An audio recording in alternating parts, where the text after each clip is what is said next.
Production of Kansas City Week in Review is made possible through the generous support of Dave and Jamie Cummings, Smithfield Foods, Haas and Wilkerson Insurance, and by viewers like you. Thank you. Hitting 1 million rides on the streetcar. Plus, while everyone seems fixated on the race for the White House, the Capitol Hill newspaper Roll Call names the Missouri U.S. Senate seat #1 in the nation on its list of strongest Senate seat challenges. That may help explain why you're seeing so many ads in the race. We tooth-check some of them. Also this week, frustrated East Side groups demanding their fair share. And one of the storylines of this election year has been police shootings. In our Common Grounds Coffee Conversation series, we get the perspective of police as we listen in on 5 officers from KCK. Welcome, I'm Nick Haynes. Those stories and more straight ahead as we help you connect the dots on some of the big stories making news in this place we call home. From the Call newspaper, Eric Wesson is with us. So is the Kansas City Star's Steve Vockrodt, Pitch contributing writer Barbara Shelley, and Star reporter, columnist and blogger Dave Helling. We begin at a party this week to celebrate the 1,000,000th ride on the Kansas City streetcar. It's a milestone system leaders thought would take a year to hit. It's taken 5 months. Average ridership is 6,600 a day, more than double original projections. Riding the streetcar is free, and some online blogs are questioning the numbers, saying how the system can get an accurate ride count without a fare box. Is there science behind the numbers, Steve? I think to a certain extent there is. I mean, they have a sensor at the doors that's supposed to track people who get in, get off, and then I think they do some occasional spot checks. Manually, somebody watches to see who comes in and out. They send some of the data to a third-party vendor that evaluates and checks for accuracy, and things of all this nature. And the 1 millionth ride thing. I mean, just to kind of put it in some context, this is part of an ongoing campaign. They want to, of course, extend this thing, and by demonstrating that, yes, the existing leg has beat expectations. 1 million people have already gotten off. Shows that there's an appetite for this thing, and it shall continue to be pushed forward to the next step. So popular, they're looking at adding 2 more streetcars, but the original cost of the cars was $4.39 million. So to purchase 2 more of these cars would be almost $9 million, Eric. Where does that money come from? It comes from the taxing district. The people that are in that district that pay the tax, they would be the ones that would be footing the bill for it. We think. And we hope that would be how they would do it. And I think eventually it'll catch on. 1 million riders this early, but it seems to be pretty popular. I've been downtown when it's come by, and I've never seen one of those cars empty. So it might be, and then people might be getting off, getting back on, getting off, getting back on. You never know. Barbara. I just wanted to say something briefly about the fact that it's so, quote, free. Actually, I don't know that there's any public transit system in the world that pays for itself. And so to have the streetcar free and to get a lot of ridership, to me, is a really great idea. Because for one thing, you don't have to put people on there to collect fares and things like that. And it just enhances its appeal. And I think when they decided to not charge anything, it was about enhancing the economic development potential and the popularity of it. I think free is good for the streetcar. Well, everyone seems fixated currently on the race for the White House. The Capitol Hill newspaper Roll Call now names the Missouri U.S. Senate seat #1 in the nation on its list of strongest Senate seat challenges. It is why you may be seeing so many commercials in what seems like every single commercial break for Republican Roy Blunt and Democrat Jason Kander. Is that why there are so many commercials, Dave? I took a look this morning, Nick. There has been, I think to date, rough figures now, $15 million invested in Missouri in outside spending alone in the Senate race. That is more than was spent in the entire Claire McCaskill-Todd Akin race in 2012. And the Missouri outside spending will almost certainly eclipse the outside spending in the Pat Roberts, Greg Orman race of 2 years ago on the Kansas side, not to mention what the candidates are spending out of their own pockets, which is close to $20 million. So people are going to really see a lot of advertising on their television sets in part because it is now considered one of the most competitive races in the country and could decide whether Democrats or Republicans control the Senate next year. Roy Blunt, a Republican, has been representing Missouri in the U.S. Senate for the past 6 years. His opponent, Jason Kander, a Democrat, has been Missouri Secretary of State for the past 4. Before that, he served in the Missouri House representing a Kansas City legislative district. What else do we really know about them? Mostly, I'm sure, it's what we see in the ads. But can you believe those? Next, we truth check their latest commercials. Jason Kander and I have fundamentally different views on keeping that promise alive. He wants to expand Obamacare, give amnesty to illegal immigrants, and raise energy taxes. Roy Blunt's family is filled with lobbyists. Blunt denies it's a conflict of interest. I don't even understand why that would be a question. But newspapers detailed how Blunt snuck favors into bills that benefited his family's clients. Good for the Blunts, not Missouri. I don't even understand why that would be a question. Okay, let's start with the Roy Blunt accusations and claims. He essentially hits 3 differences in his ad. He claims Jason Kander will expand Obamacare, provide amnesty for illegal immigrants, and raise energy taxes. Is there anything inaccurate in that statement? Well, not inaccurate, but as usually the case with political ads, they don't tell you even remotely the whole story. Expanding Obamacare refers to support for bringing Medicaid to the state, which is hardly just Jason Kander's idea. A lot of Democrats have argued for that for some time, and frankly, some Republicans think it would be a good idea to bring in that federal money. The claim on immigrants involves the so-called Gang of 8 bill, which Jason Kander says he would have supported. It was an attempt at an overhaul of the immigration laws that Republicans were part of. And then finally, the energy tax, I find the most objectionable claim of all. It involves so-called cap and trade, which is a complicated system to reduce emissions. But it was invented by Republicans, and Republicans voted for a version of cap and trade, a decade ago, and no one has brought it up. No one's talking about it. There isn't a cap and trade plan on the table that I'm aware of, at least at the federal level. So I think of those 3 claims, it seems most misleading to me. Well, what about in the Kander ad, which is actually being run by the Democratic Senatorial Committee, which goes after Blunt's family connections? He says that they're all lobbyists, and he's using his influence in Washington to pass and amend bills, basically, that are favorable to those family members' interests. Is there any validity to that claim? Okay, I'll go here. Yes, there is. It's true that Blunt has four members of his family, including his wife and sons, daughter, who are lobbyists.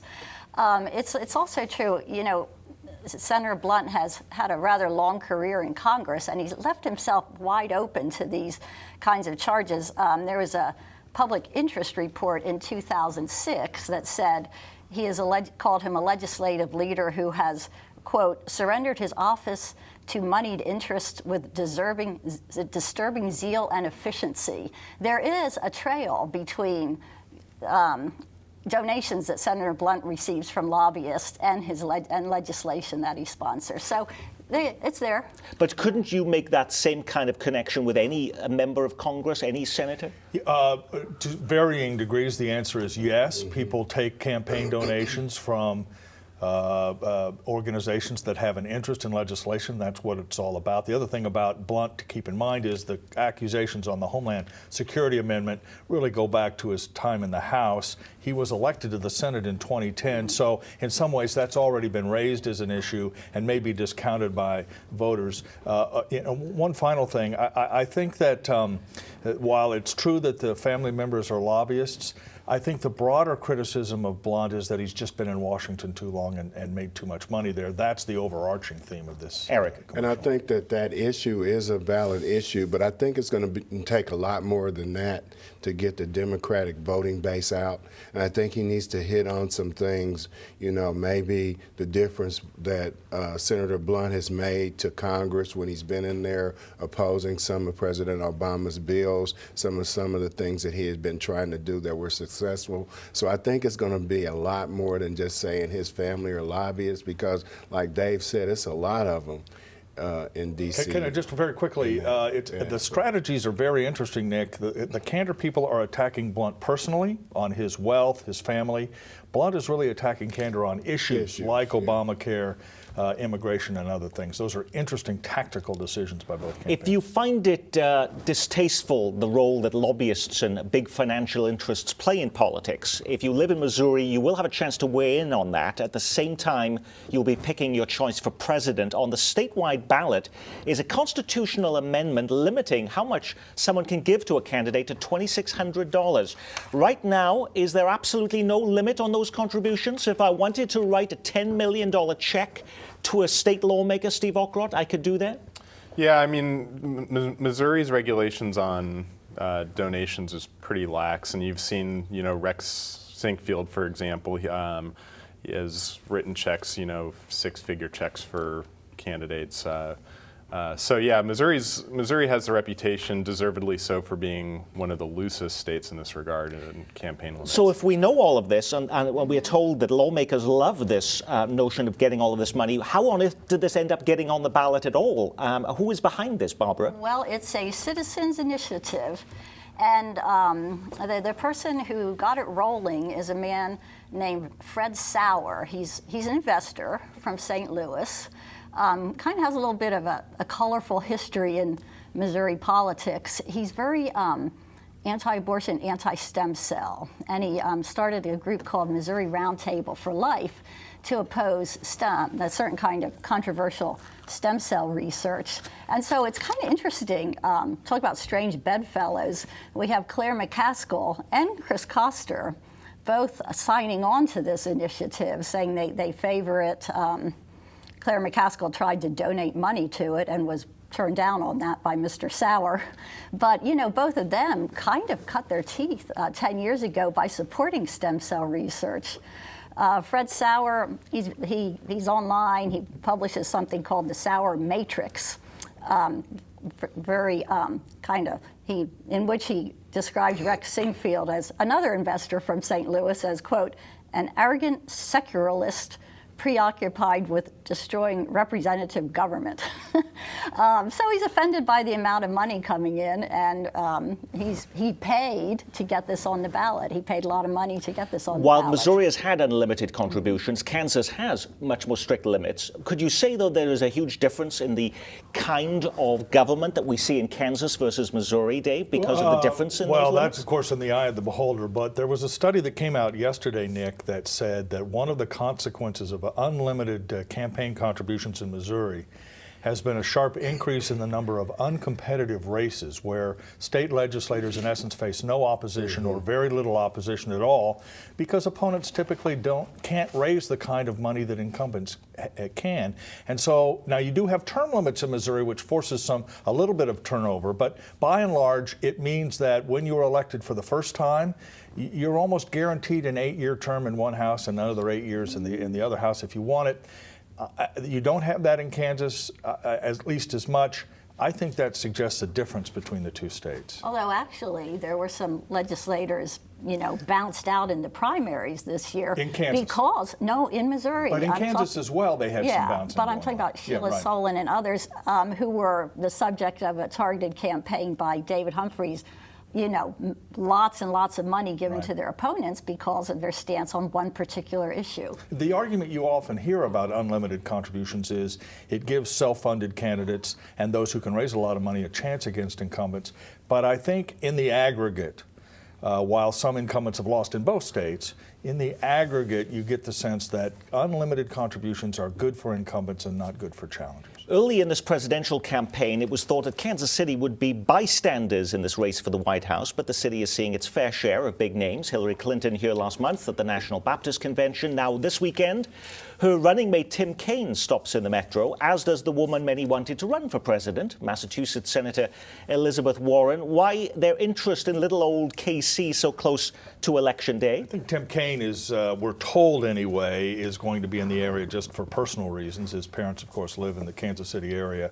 And Elizabeth Warren is the kind of surrogate that Jason Kander can use and will use to excite the urban younger voter that he desperately needs if he's going to beat Roy Blunt. That's why she's coming. She has a real fight, almost the Bernie Sanders crowd, and that's what he's hoping to attract here today. And before we started this program, Eric Wesson disclosed that he actually went to school with Tim Kaine. Before WikiLeaks does so, have you got some revealing tidbits to share with us, Eric? No, that's been many moons ago. All right. By the way, if you're thinking of registering to vote for this election and haven't done so already, you're too late if you live in Missouri. Registration for the election is now closed. You still have until Tuesday to register to vote if you live in Kansas. Why is it, though, if you lived in Iowa, you could register to vote on Election Day itself?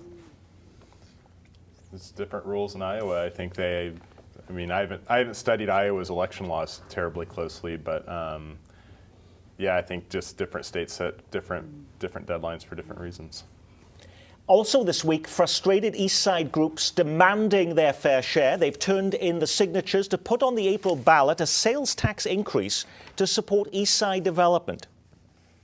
For too long, urban core residents and businesses have been abandoned by the major economic development projects which have spurred jobs, business growth, and entertainment in areas outside of the inner city. Minister Vernon Howard, one of the leaders behind the sales tax effort, which is not going over well among some at City Hall, where there's concern it will be competing directly against the city's own plans for a joint infrastructure bond measure on the same ballot. Eric Wesson, do they feel that without this, their part of the community simply won't see any improvements? Exactly, and I think this was brought up several years ago during the Martin Luther King program at Friendship Baptist Church, and I think they held it back then. I think Reverend Hartsfield and Karen Curls brought it up and announced it, and what happened was that the mayor wanted another tax to come in, so they said that they would support that tax, and they pulled their tax back. The problem that may be with this is in the demographic area that they're going to be targeting for the tax, there's not a whole lot you can buy there. Most people in the urban core buy their groceries and things that they need outside of those boundaries. So where is the tax revenue going to come from? So I think that's the biggest thing. It's a noble effort, but I don't think it'll generate the kind of energy that they need financially to help some of these things get done. But doesn't this point, though, to this sense of distrust, though, that we're seeing among people on the East Side about City Hall? There is going to be a huge infrastructure election that they somehow will not get their fair share of those improvements if we just have an overall bond election to improve infrastructure. They won't get as much. Well, I think there's that concern. I think it's also about development and how committed the city has been towards developing east of Troost or towards Prospect, however you want to measure it. There is a map you can pull down on the city's website where you can look at where development incentives are located, and there are not a whole lot on the east side. Although, in fairness to the city, it is starting to happen a bit more. If you look up and down Troost, there's several projects going on right now. That said, yes, there is a distrust on the east side about how committed the city really is to improving conditions there. And I think one thing that they could use as a point is the Linwood Shopping Center. They announced that that project was going to be running 18 months ago, 19 months ago, and there's still not a bulldozer in the parking lot, and really they just paid Maxwell for the property not too long ago. So when you look at projects, it's always a decade before things get done.